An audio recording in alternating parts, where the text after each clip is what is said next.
Okay. So welcome. Thanks y'all for taking the time to do this. I hope that you really find it to be beneficial and useful. And I would just love to start us today with an opening, a centering. And this is a way of centering that we often use in URI, which is to use our preamble, purpose, and principles. That's the document that when you were joining URI, all groups signed to say they agree with these values. And so it's our shared values across the world, across 109 countries. And so it's a very cool document. It was created over the course of 5 years and 3 global gatherings. People from all over the world came and used appreciative inquiry. Katie, we were talking about this the other day. They used appreciative inquiry to come up with everything about URI, the structure of it, and these values as well. And so we'll just read them through, and if we can, I'd love to do this round robin style. So we will each read a line, and then we'll move into introductions, and as part of our introductions, you'll be invited to share something that stood out to you from what we read today. Does that work? Yes. Okay, so in terms of order, just remember who you're going after. So I will start, then Elaine, Artie, Connie, and Katie, and Linda. Linda, we're going to read the PPP's round robin. So you're going to read after Katie. Okay, you putting them up on the screen? Yeah, I will put them up on the screen. Adela will listen because she doesn't have us on her screen, but she gets to hear all our beautiful voices. And so I'm going share to my screen right now. a call from a board member trying to get on. Oh, okay. Actually, do they need anything? Do they have the information? He was getting an error message. It wasn't launching for him. Okay. Does he have he can always try the phone number. I mean, he wouldn't be on video, but he would get the audio. Try that. Yeah. And I'm sorry, after whom am I reading? So you're going to read after Katie. Okay. And just, yeah, you kind of sound like. Oh, I lost some audio. I lost you. Can you hear me now? Yes. Yeah. Okay, great. All right, so we will read this as our meditation and as our centering. So I invite you to maybe take a deep breath before we start. And to think about this community that you have come into as URI members of thousands of people around the world who share these values and who are doing this work.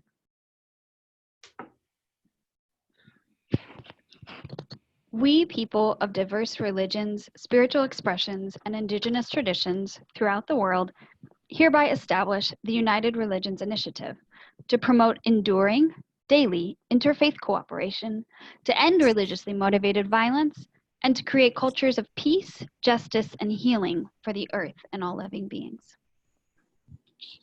We respect the uniqueness of each religion and differences of practice or belief. We value voices that respect others and believe that sharing our value and wisdom can lead us to act for the good of all. We believe that our religious, spiritual lives, rather than dividing us, guide us to build community and respect for one another. Therefore, as interdependent people rooted in our traditions, we now unite for the benefit of our Earth community.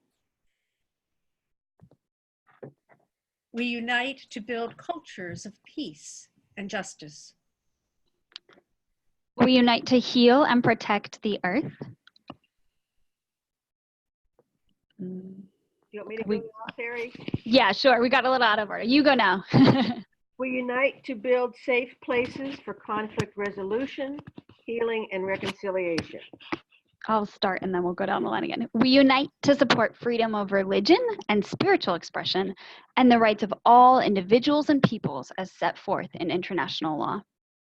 We unite in responsible cooperative action to bring the wisdom and values of our religions, spiritual expressions, and indigenous traditions to bear on the economic, environmental, political, and social challenges facing our Earth community. We unite to provide a global opportunity for participation by all people, especially by those whose voices are not often heard.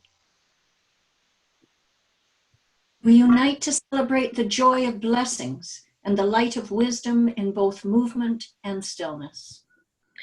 We unite to use our combined resources only for nonviolent, compassionate action, to awaken to our deepest truths and to manifest love and justice among all life in our Earth community. And I invite you to just maybe take another deep breath.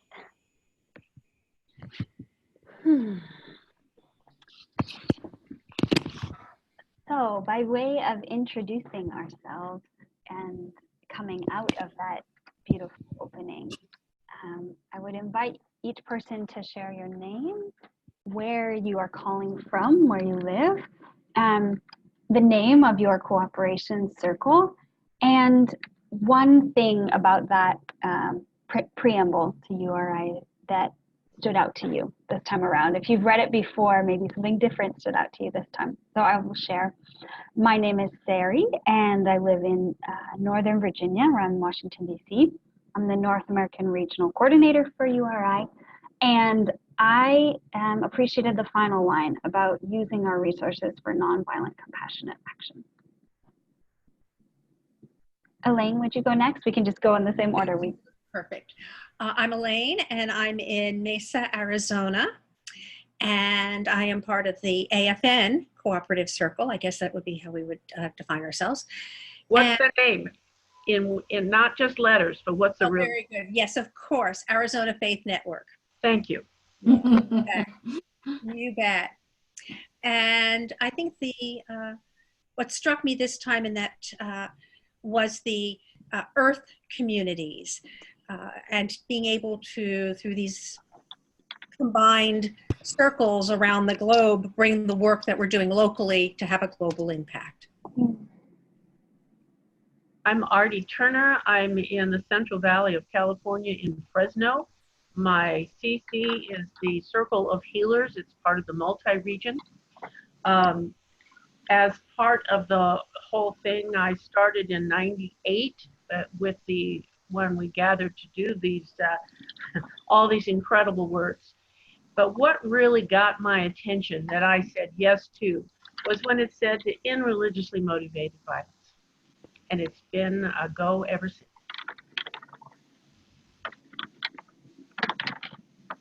So my name's Connie Waterman, and I'm from the Multi-Faith Action Society board in Vancouver, Canada, and I live in Surrey. Let me see, what really stuck me out, I think was because this is really the first time that I've read it in this way, you know, in a meditative type of way, but I love how it started with "We Unite," and you know, that unity of vision and action is so important if we're to make a difference, a real difference in the world. Hi, I'm Katie Sexton. I serve as the Executive Director of the Arizona Faith Network, and I'm ordained minister in Christian Church Disciples of Christ denomination. I think what stood out to me too was the nonviolence. I just got a message about another violent act of somebody driving a car into protesters, and so that was kind of fresh in my head when we came together again. Yeah, hi, I'm Linda Crawford. I'm in San Francisco, and I'm with the Interfaith Council of Alameda County, of which Oakland is the largest city in that county. They're just right across the bay from us. And I'm going to echo Artie and Katie about ending religiously motivated violence. Adela, would you like to introduce yourself? Yes, hi, I'm Adela Farron. I am the chair of North America's Leadership Council. I'm in Charlotte, North Carolina. Also founder of the Charlotte Red Bench Garden CC. Very happy to be here with you all today. It's always a scheduling challenge. However, the preamble that always touches me is we believe that our religious, spiritual lives, rather than dividing us, guide us to build community and respect for one another. And I think that's at the core of everything that we do, is to bridge understanding. Thank you, Adela. And I think I mentioned this when some of you were on the call, but as Adela mentioned, she's the chair of our North America Leadership Council, and that is a group of volunteers who serve essentially as the board of directors for URI in North America specifically. We have a board that's also global, and Artie is one of our board members and is the immediate past chair. And Adela also serves on as an ex officio member of URI's Global Council to help link the two. So I love the diversity of locations and places we have here on this call, just for you guys to locate one another. So Elaine and Katie are part of a cooperation circle that has been a part of URI for a while. But Katie, I don't know when Elaine joined, but Katie was not a part of the group. She wasn't the executive director when they joined URI. So this is her orientation to how to get the most out of URI. And Linda and Connie are representing organizations that just recently joined URI as cooperation circles. But both of you have actually known about URI for a while in different capacities and been a part of it in different capacities. So part of our goal today is to just make sure you have the information that you need and the tools you need in order to engage with this network, right? It's this giant thing, 1,000 circles in 109 countries. Like, how do we access that? How do we take advantage of that? What does it mean? That's hopefully what we're gonna do here today. So I'm going to jump into sharing some of those how-tos, but before I start, is anyone coming today with a question that you're holding that you really want answered by the end of our time here? And that will help me to sort of integrate answers to your questions in what I'm going to share with you.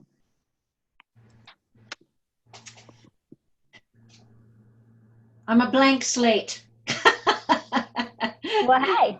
And no pressure. And also, if questions come up along the way as I'm sharing, please just raise them, because I'm sure that if you're wondering, someone else is as well. And then once we go through this sort of tools, talking about tools, if we have time left in our call, I'd love to give each of you the opportunity to share a little bit more about your circle and what you do, so you all can start to understand the commonalities that tie us together in the network. Does that sound good? Mm-hmm. Okay. So I think I'm going to skip the part about URI's history because I'm pretty sure that all of you know it. Yeah. Okay. So I'm gonna skip over that. But just to say, as I mentioned when we were reading the PPPs, you know, we have this document, the Statement of Shared Values, that was written by grassroots leaders around the world. The way that URI works really practically is that we are here to offer a place of connection and support for people doing work with these shared values. And so what ties together circles in URI is that interfaith element. So we have people who are working on every issue under the sun, pretty much. Homelessness, water and sanitation, education, the environment, you name it. We've got circles working on it. And what sort of ties us all together is that we're doing it from an interfaith basis, right? We're bringing together people who are different to address these various issues. So I want to share with you, I'm going to share my screen here, a graphic that just helps you, for those of us who are visual learners, to show you a little bit about what the ways that URI provides benefit to its members. So I talk about, these are broken up into 3 different categories here. Personally, I talk about these as the head and the heart benefits. So URI is here to provide benefit both to our mind and our soul and our spirit, as well as really practical things to help enhance your work. So URI provides connection, it's part of the head benefit, through our shared values, which we've talked about, and opportunities for connection to share ideas and experiences. So this can be something that is really right, fulfilling that heart and emotional desire for connection with people who are doing something different, sharing about an activity that you did, and receiving feedback from different members of the network. It could be sharing something hard, right? We had this hard situation happen in our community, and you would love for the global URI community to know about it so they can lament with you. But it also means, sort of in the head sort of way, the practical sort of way, it can mean sending a message, and we'll get into the how-to of that. Says, hey, does anyone know how to blah? how to organize an interfaith dialogue, how to convene people to go to your state legislature to lobby as faith leaders, right? So any of those, does anyone know how to write bylaws, right? Those sort of how-to questions are there's a richness of that information within the network. And then there's that unlimited potential to create cross-border interfaith and intercultural partnerships. So on this call right now, we're all from the US and Canada, but URI is part of this global network. And so if you're traveling somewhere and you want to see what interfaith work is like there, maybe you just want to meet a friend who's doing interfaith work there, URI can serve as a connection point for that. So URI also offers this support and growth. So your organizations, by joining URI, are joining a global network, right? And so this idea that those of us who want to do good in the world, who want to bring peace and justice and healing, there are more of us than those who want to bring the opposite of those things. And so one way that we can show the world that is by joining together in organizations like URI, where we have these shared values. And so doing things like adding URI's logo to your website or to different communications that you send out help share that message that you are not alone, right? You're not, just a crazy organization in Surrey that does these things and thinks this way. You're a part of a global network of people who share these values. We also offer training and capacity building opportunities. I'll get into more detail in a little bit about how you can access those. We have World Interfaith Harmony Week and International Day of Peace through our partnership with the UN. These are 2 days that we promote through them. So Interfaith Harmony Week is the first week of February, and International Day of Peace is September 21st. And these are times of the year where you can commemorate or celebrate these days and be connected to people, not just in URI, but people all over the world who are marking these days. And also to mention that URI does have consultative status with the United Nations, and so we can offer that connection to your circles through our status. Another thing is that one of our programs has been to offer a trip to the United Nations for young adult members of cooperation circles. So if your cooperation circle celebrates International Day of Peace next month, in a couple of months, you'll get an e-blast inviting young people from your circle to apply to join this trip. I've led the trip twice, and our UN representative Monica has led it twice, and it's really an incredible opportunity for young people to access the UN and learn about sort of that whole system and how it can be used and partnered with to achieve some of the goals that we're working on. There's the opportunity to link with potential funders and resources. Don't get too excited. URI does not provide funding, but right through a network, you might be able to find out, hey, you did that cool program. Who'd you get your funding from? And you may be able to approach funders or foundations with joint projects, things like that that can help you increase your ability to access funding. But also the second part of that, resources. So URI's resource library, but also the resources of all of the individuals who are part of the network who might answer that how-to question or how do you do this question. And then, as I mentioned earlier, in the connection side, the hope, the being a part of a global network and being inspired by what's happening around the world. So though something may be hard in your community, there is very often a place in the world where there is something hopeful happening, and through URI you have access, personal connection to what's happening in those different places. Any questions on those sort of benefits of the network before I move into actually how to access those and utilize those? Not yet. Okay. Anyone else? Okay, so the next document I'm going to bring up and sort of walk us through is what I sent in the email. And this I will send also as part of, this is part of our welcome packet. It's a digital welcome packet, so it's a folder on Google Drive that you can access. This is the most important document of those that you will get in that digital welcome packet. And it walks you through how to utilize URI's communications. And so this is a very, it's a decently long document, but it is because they tried to make it really comprehensive. And because URI is so big and there are so many ways to connect, that's why it's this long. But hopefully it's organized in such a way that you can scroll through and find what you're looking for and what you need. And we'll go over it kind of high level today, and then you'll have access to this to reference back to.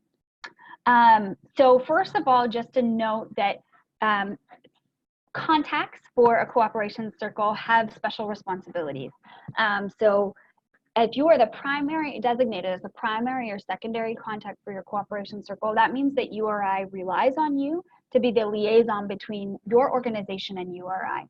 And the rights and responsibilities of members is outlined in this document, which you would have seen when you applied, and I'll let you read this later. But then also here's the contact person's responsibility. So if you are serving in that role, it's important that you understand and know sort of what URI needs from you, because we're operating sort of on that shared understanding, hopefully, that you're going to be passing certain information along to other members of your group. One thing that's really important to understand about URI is that we count organizations as members, not individuals. And so if you are the contact person, it doesn't mean that sort of you only have access to URI. Rather, we see you in that liaison role. So, you know, it might be the case that you would get an email letting you know about an upcoming online event or in-person event.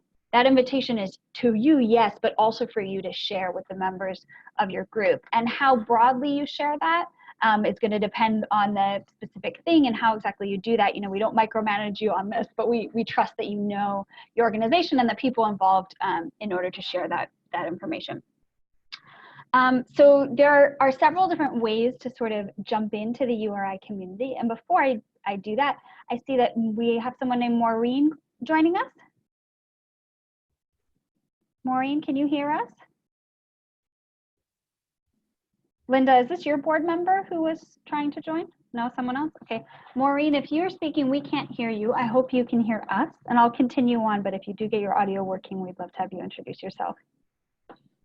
Okay, so there are going through these different ways of connecting. We've got our nifty table of contents here. The first one is the website. So URI's website is where you would go if you want to search for a cooperation circle that you want to get in touch with. So just to walk you through this, because websites can be confusing, if you go to uri.org and you hover over who we are, you can click here and see cooperation circles. And this gives you our cooperation circle database. So you can search by keyword or country or action area. We don't have a state function, so use the keyword box to search by state. The other thing you can do, and there's a link to this in your welcome packet, is search via this map that we have for URI members in North America. So if you want to search geographically, that can sometimes be an easier way to do that. URI's website also has a resource library, which is under what we do, our resource library, as well as a blog, which is under stories. And there are direct links to each of these in here. And on our North America regional page on the website, you will also see that map embedded. It is broken on my computer, but I hear that it works on other people's. I think it's something to do with the fact that I created it, and I'm also pulling it up on my computer. So here you go. So you'll see this star throughout this document, and these are how to participate. These are ways that you can use these tools. So one, for example, for you, Katie and Elaine, you'll want to maybe check on your profile on the website and see if it still matches where the organization was at last time they updated it. Connie and Linda, the information that will be populated on there will have come from your application, so hopefully it's up to date, but you're welcome to go and check out your profile. You're also welcome to share information with me and we have communications interns who work with us to get put up on the blog. And as I mentioned, to use the resource library. Any questions about the website? Wow, I've just stunned you all into silence. Okay, so in terms of the email groups are something that we utilize pretty heavily in URI because we do have such a diversity of people and technological access in our network. So we need to have the lowest common denominator of how can we connect folks in Surrey, BC with folks in Malawi who are operating off of a cell phone with limited data. And so email is sort of the one thing that pretty much everyone has access to. So we have a global listserv where you can communicate with contacts from URIs. This number needs to be updated. 1,000 cooperation circles around the world. This listserv, you can read the guidelines about what is appropriate to post on there. Might also note that once you are signed up for this as a primary and a secondary contact, you're automatically signed up for this. Anyone else who's a part of your organization is welcome to sign up for this if they want to be connected globally. You might also note that it is a large listserv, and so sometimes their volume of communication is heavy. If you prefer to get your emails in a daily digest, so one email with a summary of everything, just let me know, or let Maria know. She's our listserv administrator. We also have a specific listserv for North America where we can discuss region-specific information, right? So there might be something happening in the States, such as, for example, last year when they were separating children from their families, we saw the after effect of that at the border. There was some discussion on that listserv about that specifically because we wanted to have some more sort of tactical conversations that didn't necessarily fit, and we didn't need to flood the inboxes of everyone around the world.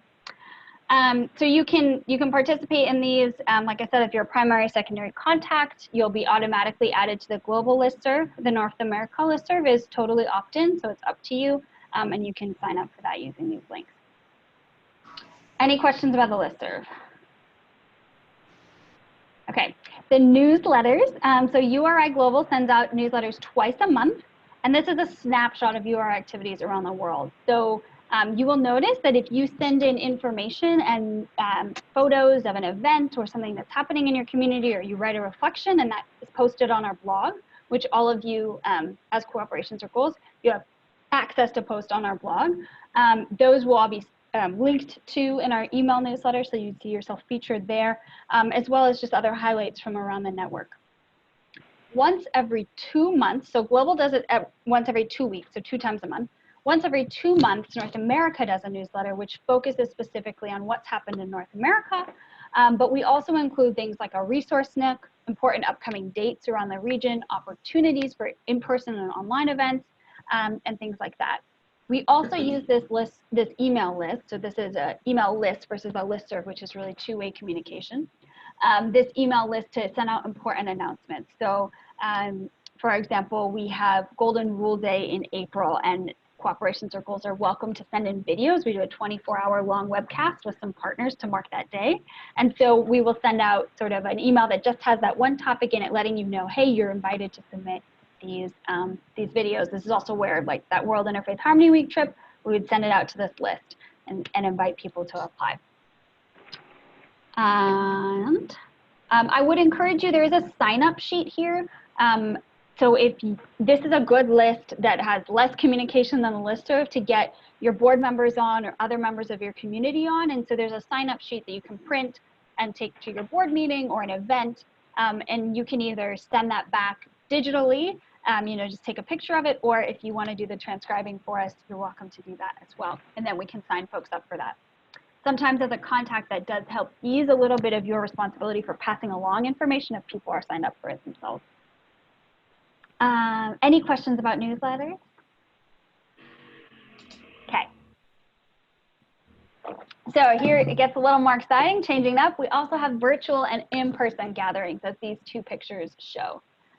So I joke that getting onto Zoom is part of your URI orientation. So yay, all of you passed, because we use Zoom so much in URI to connect globally and regionally, because it is a fabulous tool that is the closest simulation of an in-person experience online that I have found.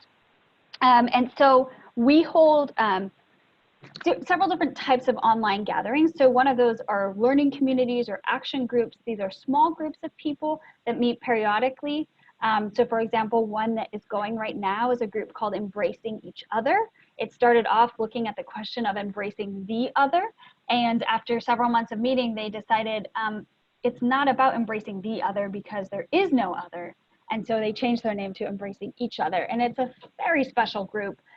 They meet once every 3 months now. They met once a month for a while, but now they meet once every 3 months. And it's a very special time of really just helping each other go deeper into embrace. So that's an example of a virtual group that you would be welcome to join. We also have community calls. These are much larger calls.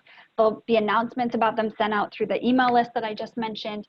And these are focused on different topics. So for example, this year we held one on youth leadership, and it was really actually for non-youth who wanted to engage youth in their organization. So we brought in 4 incredible young leaders who were engaged in intergenerational organizations. Linda was on this call, and we asked them, you know, what are the strategies that people who are not youth can use to get you engaged and keep you engaged.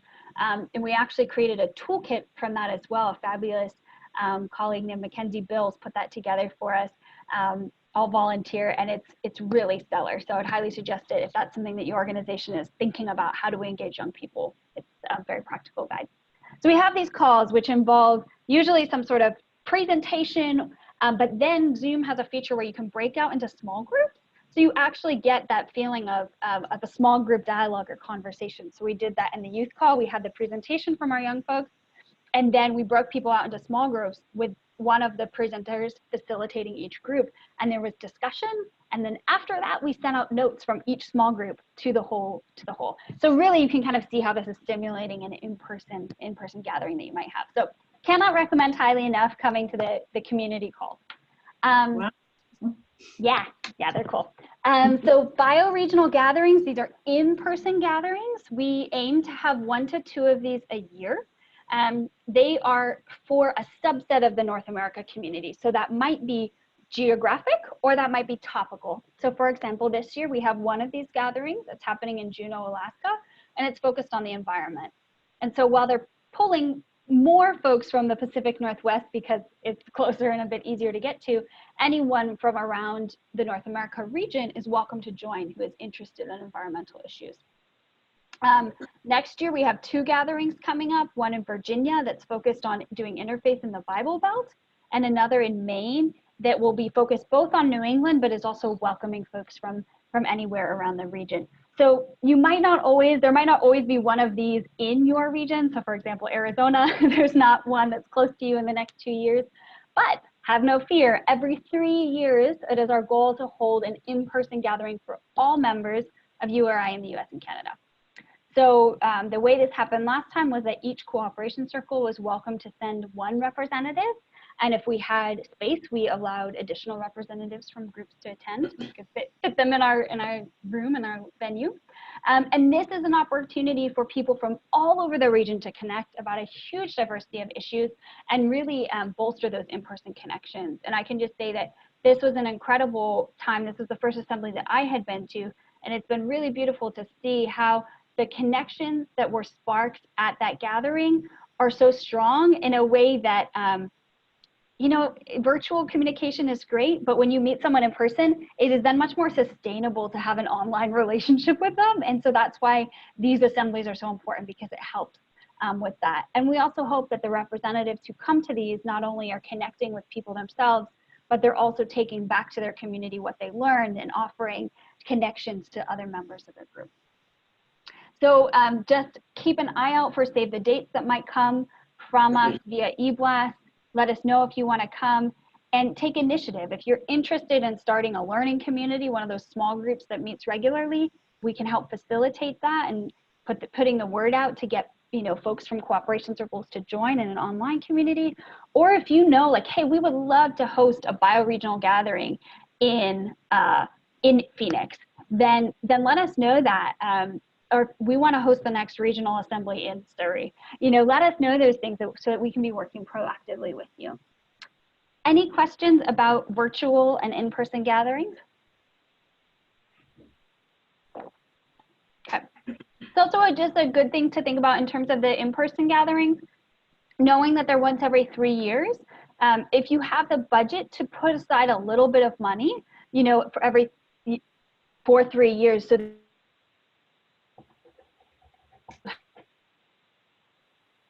have to make them very affordable. Oh, can you guys hear me? I just got a note saying my connection's unstable.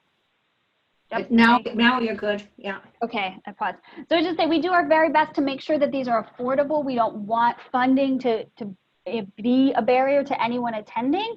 That being said, the more that we can do to save, you know, $100 each year or something like that to put aside to support members of our organizations to come, the more funds we will have to support other circles who maybe didn't have that ability to do that. Okay, social media is the next one. We have accounts on all the major platforms. We have wonderful interns who work with me and provide content for these platforms. So you can follow URI Global on Facebook, Twitter, and Instagram. So these are global stories. And then you can also follow URI North America for more of a focus regionally also. And there are links here to these. We encourage you to interact with these posts. We want this to be a sharing. We don't want it to just be one way. And so we encourage you to react to those posts and share those posts as well. Oftentimes we're, we talked a little bit about increasing visibility. So if you have something going on in your community that you want posted about, you can send that to us. Generally, postings about events in the future don't do as well as a post after the fact, saying this was the effect of this thing that we did. And so that's a way for us to raise visibility for you. And it's also a way for you to support other circles. When you see something shared on there that was done by another circle, go ahead and share that with your community on your social media so that we're sort of the win-win for both organizations. We also have a Facebook group. There's a link right there. And that is another place similar to the listserv where there's more back and forth communication and you can make a new post and ask a question and that kind of thing. Any questions about social media? Okay. We have one other, I think we're getting, this is our last thing. So we also do something called spotlights. This is just another way that we are trying to give you the tools to help your community feel connected with URI. So the spotlights are 3 stories and they're very short, 1 to 3 paragraphs, and they're written so that you can read them out loud. So we're trying to make them very conversational so that if you can set aside 3 minutes in your monthly board meeting to say, we're going to have a URI update, we're going to check in with what's happening for URI around the world, you can just have these right in your inbox as the contact person, and you can choose which one to read or all 3. We'll usually do 2 are international and 1 is focused on North America, so you have the option of what you want to share. And we try to keep a diversity of different places in the world that we're writing about for these. So I would encourage you to do those in person at a meeting, but you're also welcome to, when you get them in your inbox, to share them in digital ways as well. This came really as a response to circles telling us they wanted more tools to be able to help their circle feel connected to URI. So this is one of the ways that we try to empower you to do that. Okay, and then finally, we've got our logos and promo material. So as a URI member, you have the right to use URI's name and logo for anything that's in concert with URI's preamble, purpose, and principles. That's the beginning part of what we read today. That was the preamble of URI. There's 2 more parts that we didn't read.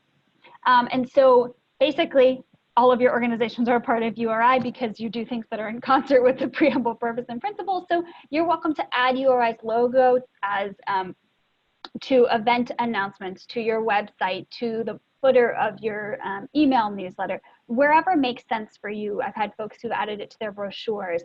It helps depending on your community. And again, it's totally up to you, but it can help sort of give you some credibility. Like we had a cooperation circle in an area of the country where Interfaith was really new, and adding URI's logo and explaining what it was really helped because people were like, oh, this isn't just these crazy people, this is kind of a normal thing. So you have access to the digital files at this link. So these are all of our logos. We have different shapes and sizes and colors. So whatever the specific graphic needs are, you should be able to find those there. The other thing is that we're happy to provide you with URI promotional material to use at your events. So if you have an event coming up and you would like to have URI brochures on hand, you can email me and say, hey, a couple weeks notice is very helpful. Hey, we need this many of this type of material for an upcoming event that we have. So there are links here so you can see the 3 different things that you can request. And so you can decide what would be best for your needs. And this can be, again, it could be a community event. It could be if you just want to be able to share it with your board. So all depends on your needs, and we're happy to send those to you. Okay, any questions about spotlights or the logos and the promotional material?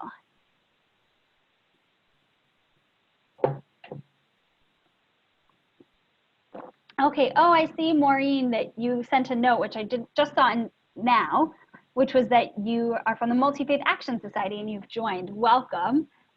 Can we hear you? Are you able to speak? It looks like you're muted right now. I'm going to unmute you. Okay, I don't think I can unmute you because you muted yourself. So you're welcome to unmute yourself and introduce yourself if you can figure out how to do that or in a place where you're able to. Okay, I think I have unmuted myself. Can you hear me now?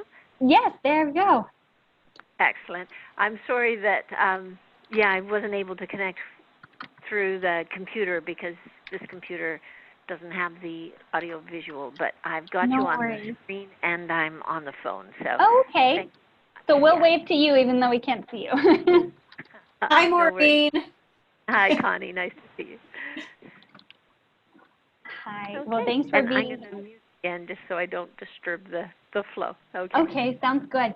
All right. So so that was what I had to share in terms of a presentation. So I hope that that makes you sort of give you an orientation to ways that you can plug into URI.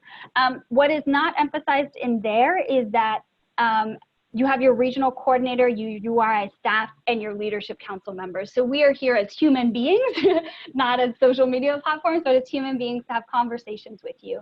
And so that's part of what we love to do is to have conversations with you.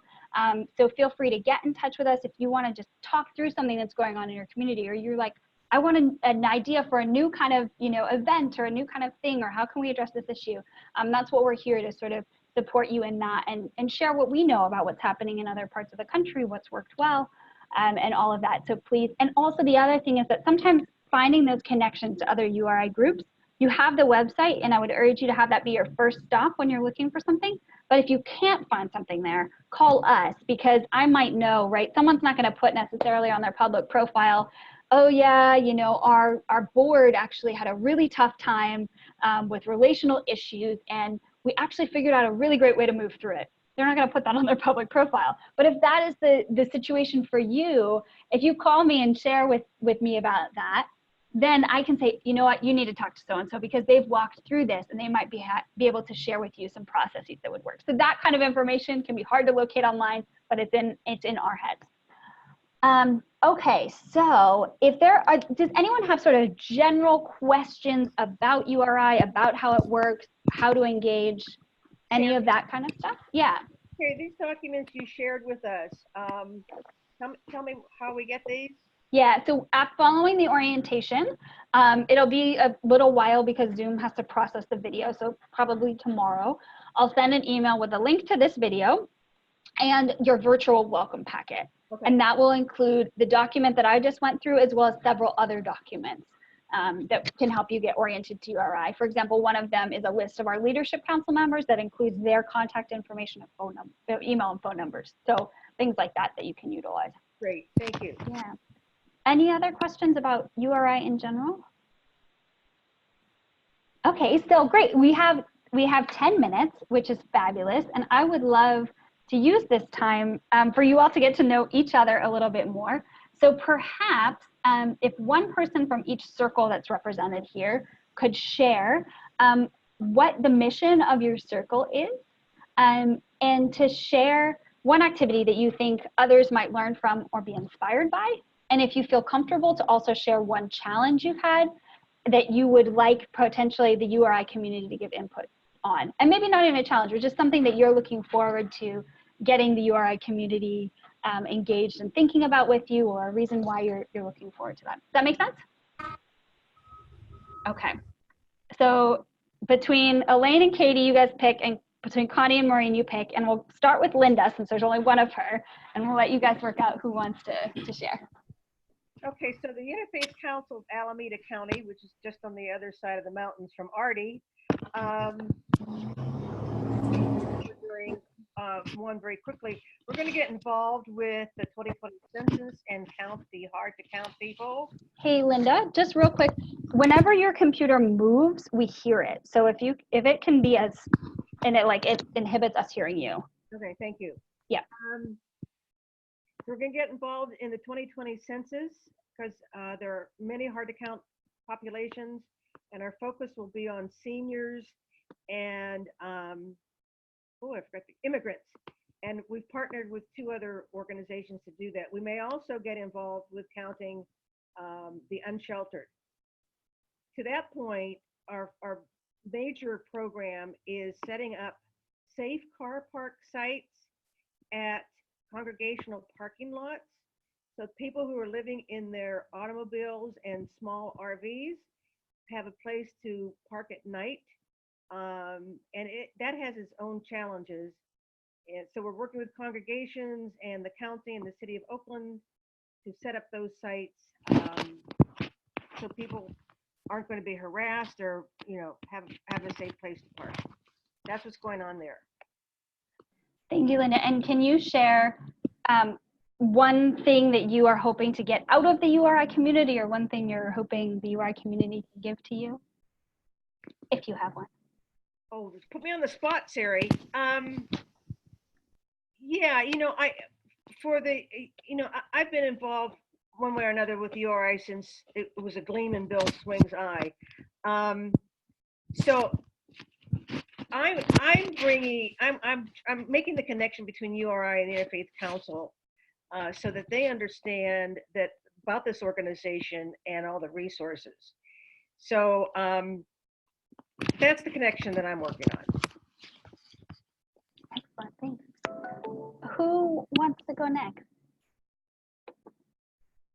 Go ahead, Katie.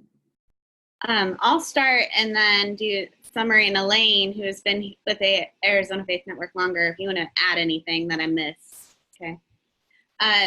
So the Arizona Faith Network, we used to be an ecumenical council and went interfaith in 2015. And then before that, we were the Council of Churches.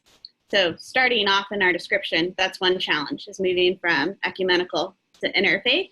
We're about 4 years old, so I call our organization interfaith-wise, we're kind of like toddlers. We're into the 4th year, so we're past the terrible 2s, and I'm really excited for year 5. But our mission, we just wrote this last year. I was on the board for 3 years before I took this role.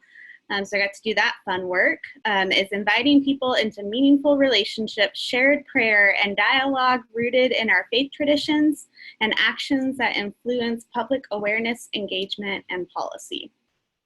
So really what we do is we have 2 bodies that make up how we work. One is interfaith dialogue and the other is advocacy work. And so that takes shape in commissions.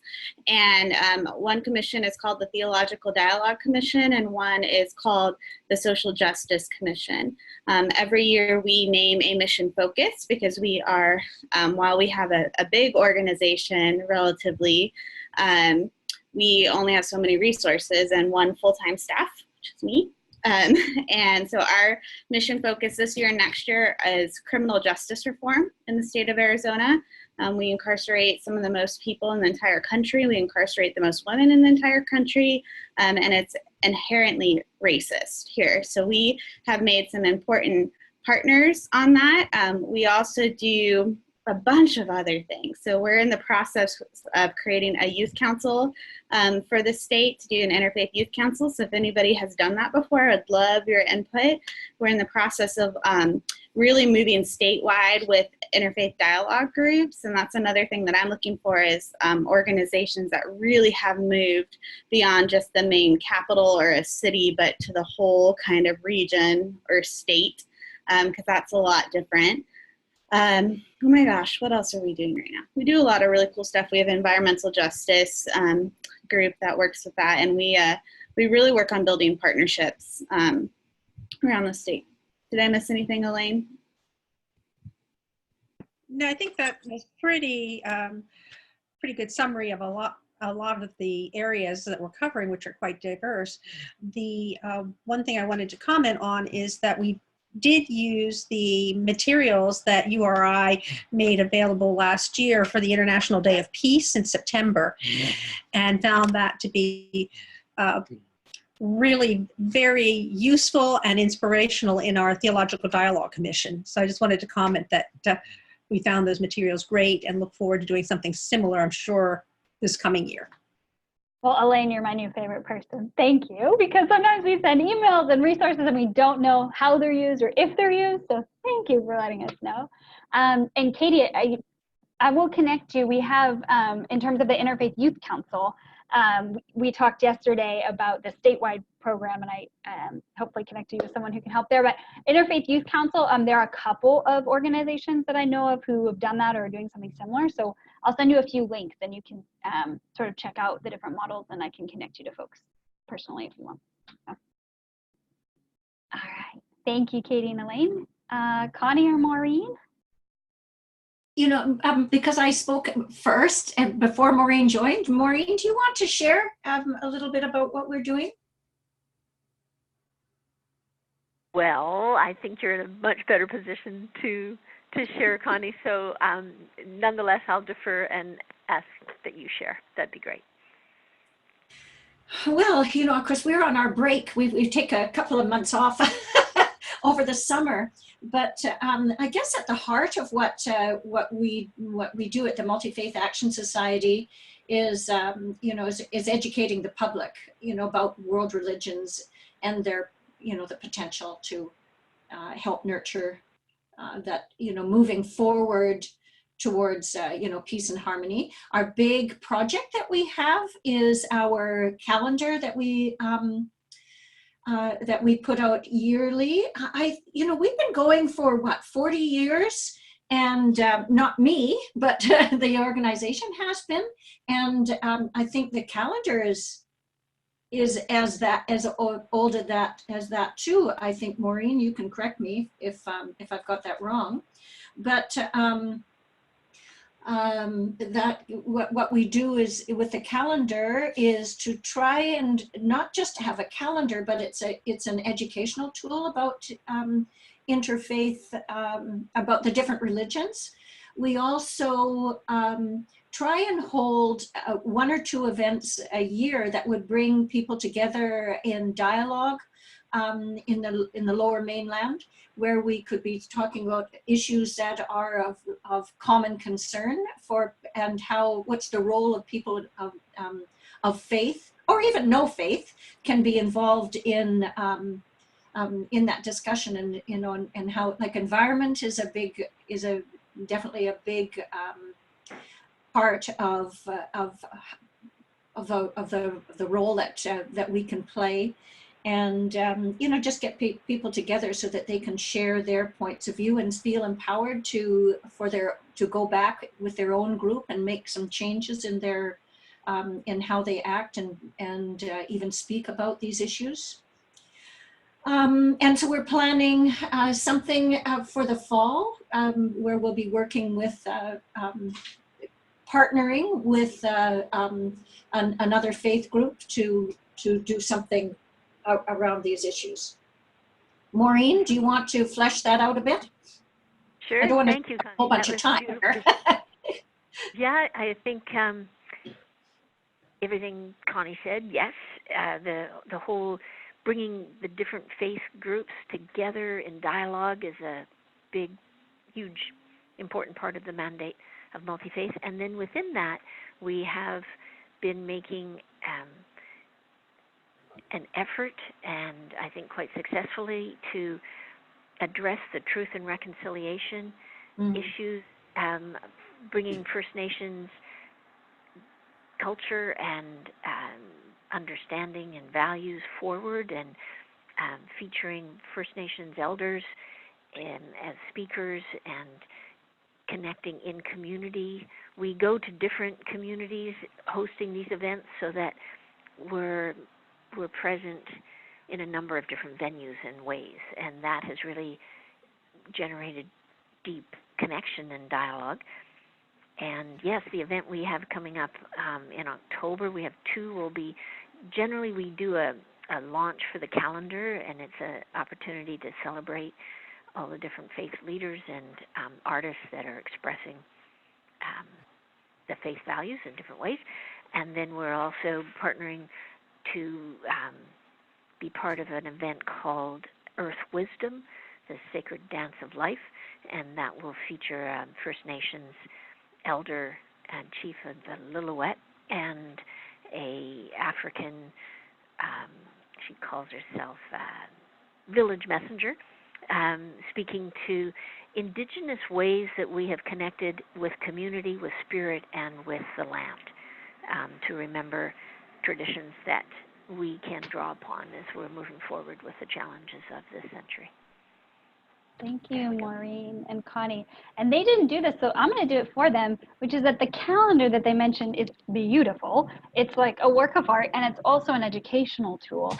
And one thing that I realized when I was doing the appreciative inquiry with Connie, I think she's getting herself as well, is that this is a potential fundraising tool, just to keep in mind that if you want to sell these calendars, it's something that's mission aligned for many of us.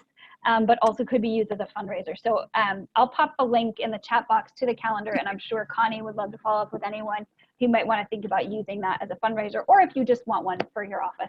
I don't have one this year, but I have in previous years, and I've really enjoyed it. There, just a little preview there. Thank you for the plug. Oh, you're welcome. Artie, do you want to share? And oh, sorry, you're muted, Artie. I know. And I'll just let you know a time check that we only have a couple minutes left. I just was blown away by these folks. I am thrilled. I love the calendar. I love what they're doing, gathering people together. You know, we are now, URI is are going into their 20th year. I have seen incredible growth, and as a healer, I work at a very, very basic level, and that's all that I ask of the people in my circle of healers. And so I support you. You have a question, I'm available, and I am happy to be a part of any way that I can help. And that is truth. If you ever need a pep talk, call Artie. She's the one. She's the one. Adela, are you still with us? Are you able to share about the Red Bench Garden? Hi, yes, I am still here. First of all, thank you for sharing the love that you're spreading in your community. I really appreciate hearing that. It's always uplifting through getting through the day.